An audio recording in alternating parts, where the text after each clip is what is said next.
Like the getup? Thanks! Cassie and I did our best here. So this is the first ever video I'm making for my little Danganronpa mess. You guys voted. I hoped for a tiebreaker for 2 days straight, and it seems like we fittingly started with the pro tag of the first one I made, Nora Jiuska. I know you guys really just want to probably just see her design if you rewind to it and not gonna be bad. Like, what am I gonna do? Jump out the computer? No. But the speed paint was only 15 seconds long, so I couldn't do my original plan. So you're gonna have me jumping around, and so we have a version of Nora to actually look at. I'm just gonna. There we go. Now she has her eyes. So with these videos, I'm gonna try to structure them as best I can because these are completely unscripted, which is also why I probably sound really awkward. So what I'm gonna try to do in order is first talk about the ultimate, then the personality, then the motive, and finally the execution, which is the part that I'm probably most excited about with all of these videos. I don't know. So first, her ultimate. Usually with these Danganronpa pro tags, they have very oddly specific talent. So like, Makoto Nayagi was the ultimate lucky student, Hajime Hinata was the ultimate question mark, before I think it was he's the ultimate help, I think? I mean, all of the things, but besides the point. Then in V3, it was Saharu Suichi who was the ultimate detective. Basically, the talents usually range from super useful to super vague with nothing in between. So you'd think Nora would probably fit under that title, but the ultimate lucky student is in here, but they're definitely not the protagonist. No. Nora Jiuska is the ultimate swordsman, similar to Peko Pekoyama from Danganronpa V2. In hindsight, I don't know why I picked this talent for her, but I mean, I guess I just thought it would be cool because you gotta understand, Little Me did a lot of things because they were cool. For Pete's sake, this entire one, I'm glossing over the fact that underneath each one's name is a superpower that they were supposed to get in the middle of the game. Again, I know now not to randomly give them superpowers because why would the mastermind think to do that to them? But yeah, so Nora is the ultimate swordsman. She would probably have used many different types of swords in her life, not just like fencing. She probably would have also learned how to use like traditional long swords, katanas, some other third sword. I don't really know a lot about swords, but yeah, I can't keep stretching these out. She's the ultimate swordsman. Moving on. Now for the personality. The first one was the only one I actually wrote their personalities down for, so I have a basic idea on how some of them would act, but here it gets the most specific because I actually have something to read. So for Nora, the way Little Me described her was very tough and tomboyish, but hates talking to other tomboys and prefers to talk with girly girls, which makes other people like her hate her. She seems to be all bark, no bite, but she puts a lot of effort in her bark to scare you with her bite. And she's also loyal, but has a tendency to hold crushes. Little Me, did you just want to write a dog? Genuinely. What?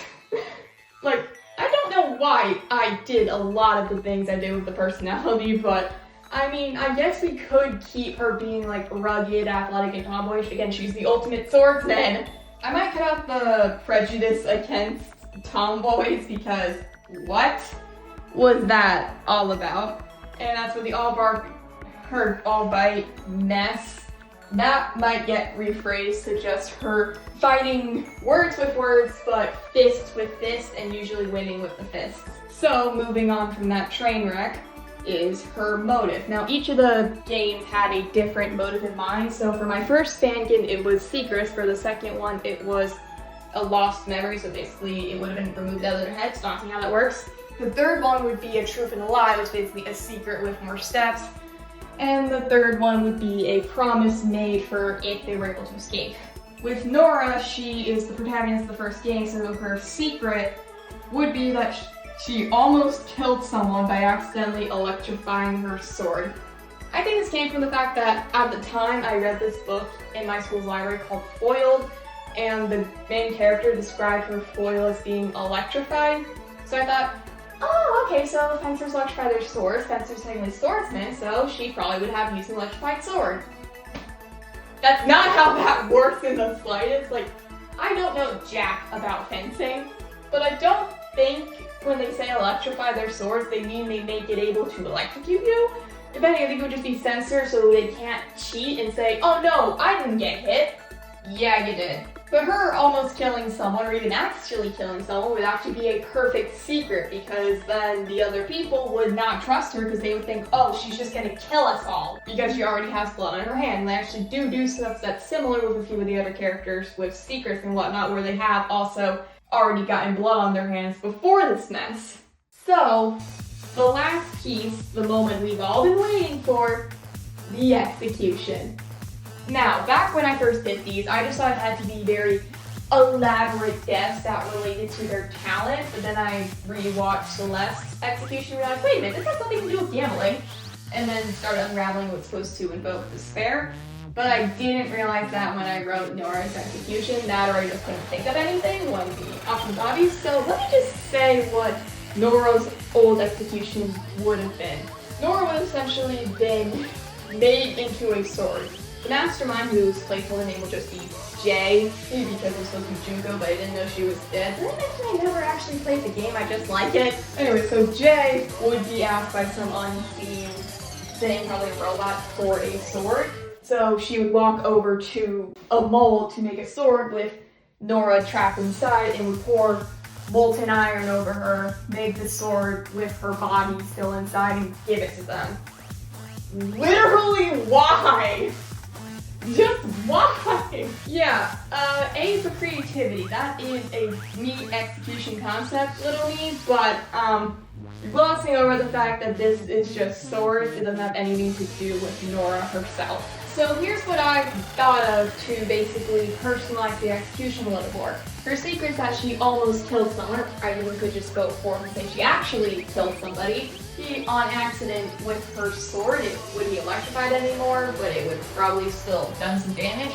So she could be in a sword fight with either Jay or like a robot, maybe one that looks like the person she almost killed, that would definitely punch her in the face. And she would essentially have to sword fight them, maybe to protect the class, because obviously she failed at doing that. She's being executed right now. I mean, that means she either lost the case, possibly, we'll get into that, or she committed murder, which is the more likely option. So as she's fighting them, there's like these pressure points that she can't hit, otherwise she's going to be killed. Maybe I can even have the blade on the sword actually would move up and down, so you have to account for that as she's fighting. I'm sword fighting in the room I'm recording right now as I do it. But then she would stab one of those coins and essentially steal her fate, because it would stab Nora in the exact same spot, killing her with the very same sword she used to kill someone else. Already, it sounds a lot better than the previous one, and no, this is not me announcing a fanfic, but if I were to go through with it, I would probably pick that over just her getting turned into a sword, because while Versum doesn't actually match her personality at all. Anyways, that's Nora Jiuska in a nutshell, the protagonist of my Danganronpa that does not have a name.